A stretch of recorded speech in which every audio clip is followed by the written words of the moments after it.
seperti pedagang tadi, maka sholatnya itulah yang disebut di dalam Al-Quran wasta'inu bis-sabri was-shalah, sholat yang bisa mendatangkan pertolongan Allah Subhanahu wa taala. Bismillahirrahmanirrahim.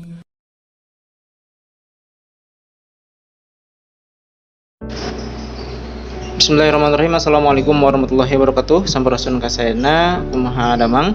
Bagaimana kabar teman-teman semuanya? Semoga dalam keadaan sehat walafiat dan selalu ada dalam naungan Allah Subhanahu wa taala. Nah, teman-teman semuanya, puji syukur kita panjatkan pada Allah, yang mana pada kesempatan kali ini saya Kang Deha kembali bisa menyapa teman-teman semuanya dan bisa bersilaturahim dengan teman-teman semuanya melalui channel Dan Hijrah ini. Nah, teman-teman semuanya, pada kesempatan kali ini saya Kang Deha kembali akan menyajikan sebuah audio kajian yang berkaitan dengan sholat, ya teman-teman. Nah, ini ya, berkaitan dengan sholat, yang Kang Deha sendiri ngambil temanya yaitu mengubah nasib, ya, mengubah nasibmu dan mendatangkan pertolongan Allah, ya. Nah, tentu mengubah nasib dan mendatangkan pertolongan Allah ini ada kaitannya dengan tema besar yang akan kita bahas pada kesempatan kali ini, yakni terkait dengan sholat. Nah, pada kesempatan kali ini Ustadz Hanan Ataki nanti akan menjelaskan ya bagaimana sholat itu bisa mendatangkan pertolongan Allah. Ya, mungkin kita tahu ya bahwa di dalam surat Al-Baqarah contohnya misalkan ya, dalam surat Al-Baqarah itu surat kedua ya teman-teman. Jadi di surat Al-Baqarah surat kedua ayat 45 ya, dan 153. Nah, dua ayat ini teman-teman menjelaskan terkait dengan bagaimana agar kita bisa mendatangkan pertolongan Allah itu dengan cara bersabar dan juga sholat. Contohnya misalkan di surat Al-Baqarah ayat 45 ini Allah mengatakan wasta'inu bis-sabri was-shalah wa innaha lakabiratun illa 'alal khashiin. Jadi kata Allah, mohonlah kalian pertolongan kepada Allah, ya. Jadi memohon pertolongan kepada Allah berarti ini ya, berhubungan ini yakni dengan sabar dan juga sholat. Nah, contohnya. Jadi mohon pertolongan kepada Allah dengan sabar dan sholat. Pun demikian halnya dengan ayat 153-nya. Ya, 153 ini lebih spesifik ya, teman-teman. Jadi Allah mengatakan ya ayyuhalladzina amanu ista'inu bis-sabri was-shalah innallaha ma'as-sabirin. Ya, jadi kata Allah, hai orang yang beriman, mohonlah pertolongan kepada Allah dengan sabar dan sholat. Ya, innallaha ma'as-sabirin, sesungguhnya Allah bersama atau membersamai orang-orang yang sabar, gitu ya. Nah, tinggal pertanyaannya teman-teman, mungkin banyak sekali ya, bahkan kita sendiri gitu ya, pernah berpikir saya sudah sholat misalkan ya, saya sudah melakukan semuanya gitu ya, tetapi kenapa hidup saya masih susah misalkan ya, kenapa masalah itu datang terus kepada kita gitu ya. Nah, padahal Allah sendiri mengatakan kalau kita sedang membutuhkan pertolongan maka sholat gitu ya, sabar kemudian sholat. Nah, pada kesempatan kali ini Ustadz Hanan Ataki akan membahas tentang lebih ke sholatnya berarti ya teman-teman ya. Karena insya Allah berarti kalau dia sabar maka pasti tahapan berikutnya adalah dia harus sholat. Nah, anggaplah berarti di sini teman-teman semuanya kita sudah bersabar. Jadi sabar itu simpelnya gini, ketika kita dalam suatu permasalahan maka terima dulu ya permasalahan itu ya, terima dulu oleh kita ya. Setelah itu kita bersabar. Nah, tapi tidak cukup ke sana, tapi harus dengan sholat. Nah, tinggal sekarang kita akan bahas tentang sholatnya. Berarti bagaimana ya sholat yang akan mendatangkan pertolongan Allah gitu ya. Jadi sholat yang akan mendatangkan pertolongan Allah itu sholat yang seperti apa gitu. Dan tentu tidak semua sholat berarti kan ya yang akan mendatangkan pertolongan Allah ya, yaitu sholat-sholat yang memang betul-betul, bahkan di ayat yang lain Allah mengatakan innas sholata tanha 'anil fahsya'i wal munkar. Jadi sholat ini ya, sholat itu kata Allah tanha 'anil fahsya'i wal munkar, jadi akan mencegah perbuatan keji dan perbuatan mungkar ya. Ya jelas berarti sholatnya bukan sholat yang sekedar sholat, ya makanya kita harus cari tahu ya, nanti akan dipaparkan oleh Ustaz. Tapi sholat yang seperti apa sih yang akan bisa mendatangkan pertolongan Allah bahkan dengan cepat ya, bahkan pertolongan Allah itu bisa dengan apa ya, bisa lebih cepat dari apa yang kita pikirkan gitu ya. Berarti sholat seperti apa? Nah sebelum itu mari kita simak dulu ya teman-teman. Barakallahu fikum. Warahmatullahi wabarakatuh. Allah Subhanahu wa taala berfirman, A'udzu billahi minasyaitonir rajim. Bismillahirrahmanirrahim. Ya ayyuhalladzina amanu ista'inu bis-sabri was-salah. Innallaha ma'as-sabirin. Innallaha ma'as-sabirin. Wahai orang-orang yang beriman, mintalah pertolongan dengan sabar dan salat. Sesungguhnya Allah bersama dengan orang-orang yang sabar. Kita sering mendengar ayat ini disampaikan oleh para ulama, para dai, para ustadz tentang bahwa salah satu di antara cara menjemput pertolongan Allah Subhanahu wa taala itu adalah dengan melakukan ibadah sholat. Pertanyaannya adalah, sholat yang seperti apakah yang bisa menjemput pertolongan Allah dalam kehidupan kita pada saat kita sedang mengalami ujian yang berat? Banyak orang yang bilang, saya sholat tapi kok hidup saya gini-gini aja. Banyak orang yang bilang, saya udah sholat tetapi kok doa saya belum diijabah. Saya udah sholat tapi kok masalah saya masih belum selesai. Saya udah sholat tetapi kok musibah saya terus beruntun tidak pernah berhenti. Saya udah sholat tapi kok musibah terus terjadi dalam hidup saya. Sehingga teman-teman yang dirahmati Allah, kita perlu belajar sholat yang seperti apa yang bisa menjemput pertolongan Allah Subhanahu wa taala secara ajaib. Mari kita renungkan sebuah kisah yang pernah disampaikan oleh sahabat Anas bin Malik radhiyallahu an, bahwa dahulu di masa Nabi ada seorang laki-laki di kota Madinah yang melakukan perjalanan antara Syam ke Madinah untuk berdagang. Di tengah perjalanan, laki-laki ini dirampok oleh para perampok. Dia diberhentikan oleh seorang laki-laki, kemudian hartanya diambil, lalu setelahnya laki-laki itu menghunuskan pedang kepada orang ini. Pedagang ini mengatakan, wahai fulan, jika engkau menginginkan hartaku, ambillah, tapi biarkanlah aku melanjutkan perjalanan. Perampok itu mengatakan, adapun harta itu sudah menjadi milikku. Sekarang aku menginginkanmu, aku ingin membunuhmu. Merasa tidak punya pilihan, akhirnya pedagang ini mengatakan, wahai fulan, jika engkau ingin menyakitiku, membunuhku, maka lakukanlah. Tetapi sebelumnya, berilah aku kesempatan untuk melaksanakan sholat 2 rakaat. Lalu perampok ini mengatakan, ya sudah, kalau begitu, sholatlah, aku akan berikan engkau waktu sebentar. Maka pedagang ini pun mendirikan sholat dengan sholat yang sangat khusyuk. Di dalam sholat, laki-laki ini setelah membaca Al-Fatihah, dia membaca sebuah ayat di dalam surat An-Naml ayat 62. Apa ayatnya?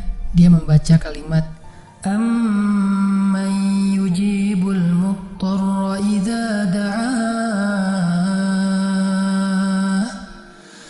Amman yujibul muttarra idza da'ah wa yakshifus su'a wa yaj'alukum khulafa'al ard. A ilahum ma'allah.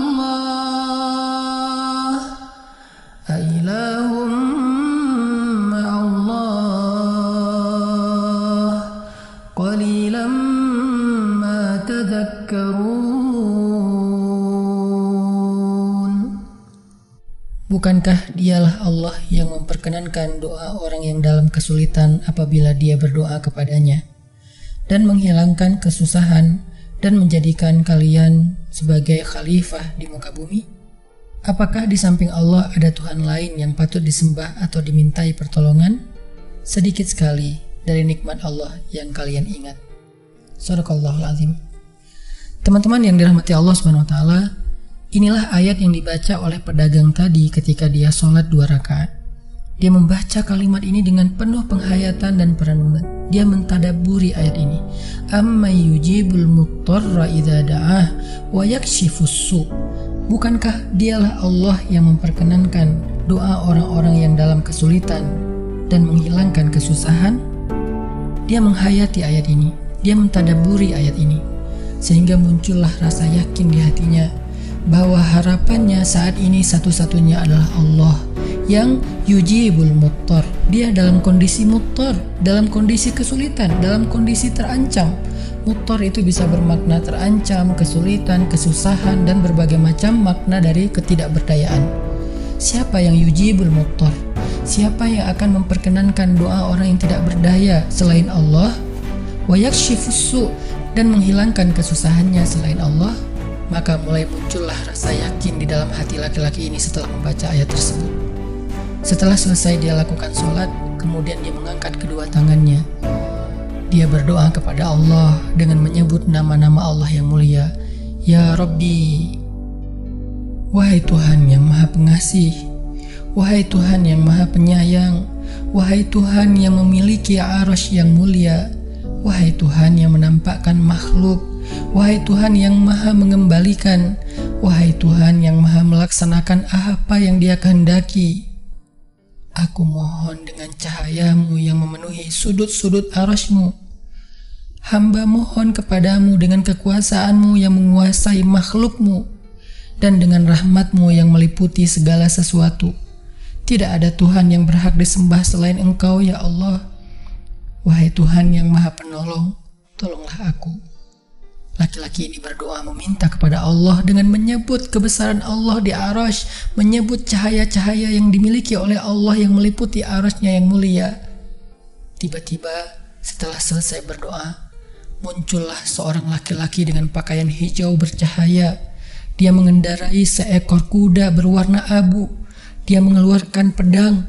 Lalu perampok tadi mencoba untuk menyerang laki-laki berkuda itu. Tetapi laki-laki berkuda itu menendang dengan kudanya sehingga perampok ini terhempas, terjatuh.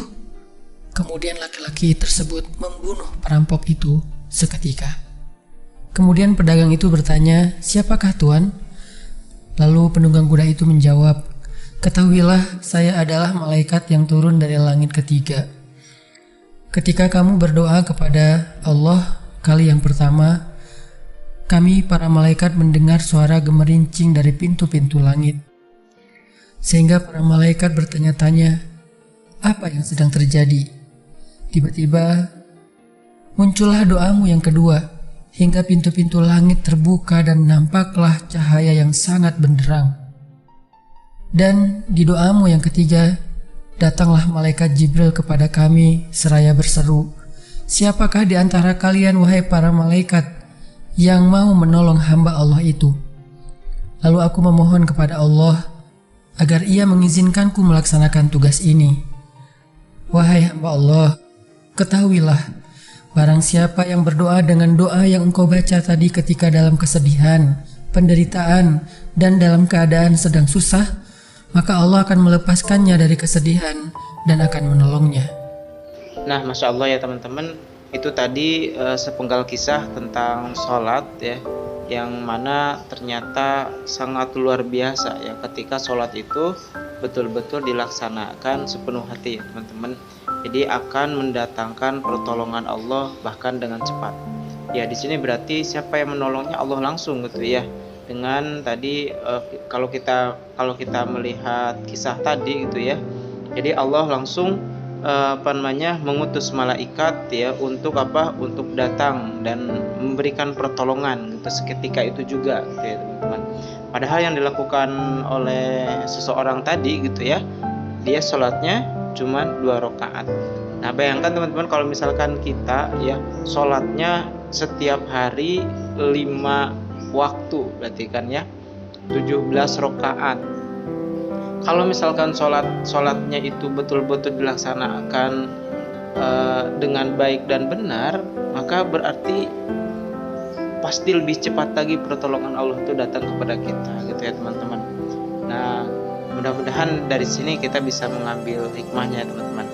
Nah, kita lanjutkan lagi ya teman-teman pembahasannya. Teman-teman yang dirahmati Allah Subhanahu wa taala, itulah salah satu kisah tentang keajaiban sholat seorang pedagang yang dengan sholat itu Allah Subhanahu wa taala mendatangkan pertolongan yang luar biasa dalam masalahnya. Pertanyaannya adalah, apa rahasia sholat pedagang itu sehingga Allah mendatangkan malaikat khusus yang menunggang kuda berwarna abu, lalu malaikat ini membunuh perampok yang ingin mencelakai pedagang itu? Salah satu rahasia dari sholat pedagang itu, kata para ulama, adalah dia melakukan ibadah sholat dengan ihsan, seperti yang dikatakan Nabi tentang bab ihsan, an ta'budallah ka'annaka tarah fa illam takun tarah fa innahu yarak. Ketika engkau beribadah kepada Allah, seolah-olah engkau melihat Allah. Jika engkau tidak bisa melihat Allah, maka yakinlah Allah melihatmu. Di sini Nabi mengajarkan kepada kita tentang sholat yang terkoneksi langsung dengan Allah Subhanahu wa taala. Terkoneksi dalam yakin dan iman sampai seolah-olah kita melihat Allah. Artinya ketika kita bisa sholat seolah-olah kita melihat Allah, lalu dengan kondisi seperti itu kita meminta pertolongan Allah dengan penuh keyakinan, itulah sholat yang mendatangkan pertolongan Allah. Atau kalau kita nggak bisa membayangkan bahwa kita melihat Allah karena itu memang sulit, maka yakinlah Allah melihat kita, dan itu pasti. Artinya bahwa Allah itu pasti mendengar kita, melihat kita, dan sedang menunggu apa yang kita butuhkan.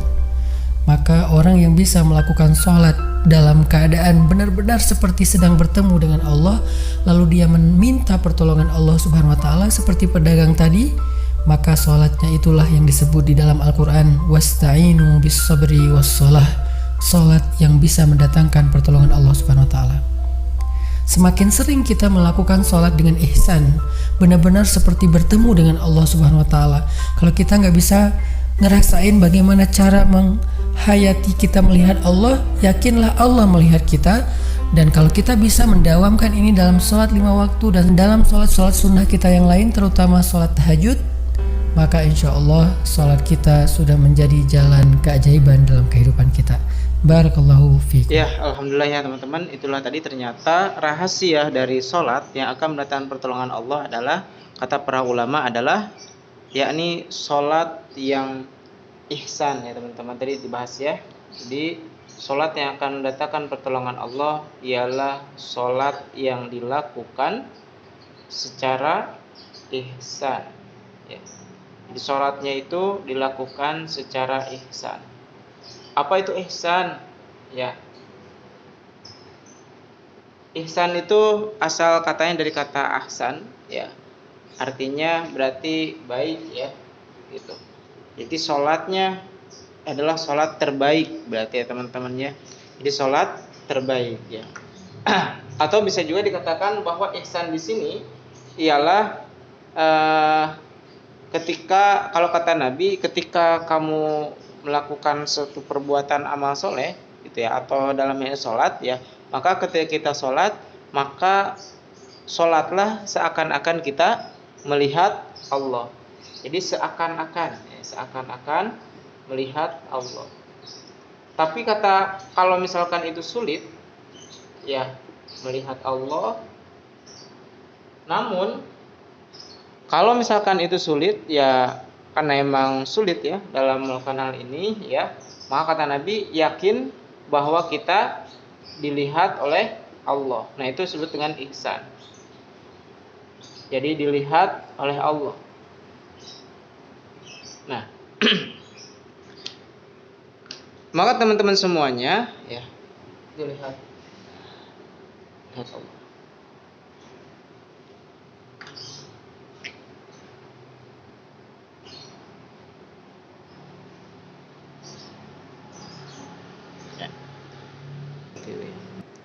Nah, maka yang dimaksud dengan ista'inu bisabri wassalah, ya, salat yang dimaksud oleh di Quran, ya, di surah Al-Baqarah ayat 45, ya, dan juga 153 itu adalah ya tadi berarti ya salat yang ihsan, ya.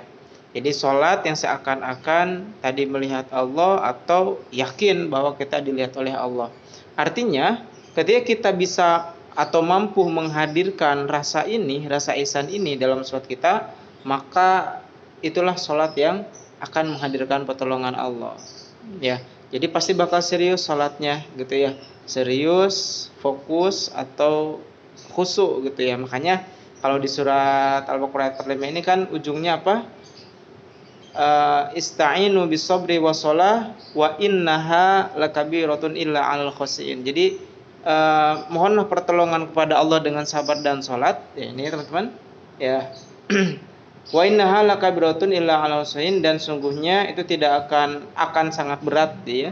Akan berat dilaksanakan ya kecuali bagi orang-orang yang khusyuk ya. Jadi khusyuk itu salah satunya adalah bagaimana kita merasakan ya bahwa ketika kita sholat itu kita dilihat oleh Allah ya, atau diperhatikan oleh Allah. Ya, itulah ya teman-teman ya. Mudah-mudahan video yang singkat ini bisa menambah wawasan keilmuan kita, dan mudah-mudahan juga kita semakin yakin ya bahwa pertolongan Allah itu dekat dan bisa dipercepat ya, salah satunya adalah dengan melaksanakan sholat ya. Dan sholat yang dimaksud di sini adalah sholat yang ihsan ya. Oke teman-teman, itu saja yang bisa disampaikan untuk video kali ini. Mudah-mudahan ada manfaatnya. Silakan teman-teman share ke teman-teman yang lainnya. Mudah-mudahan ini juga akan menjadi amal jariyah ya buat teman-teman semuanya, karena telah melakukan atau telah men-share atau telah membagikan video yang baik, dan dalamnya ada ilmu yang akan bermanfaat buat kita semuanya. Barakallahu fikum. Assalamualaikum warahmatullahi wabarakatuh.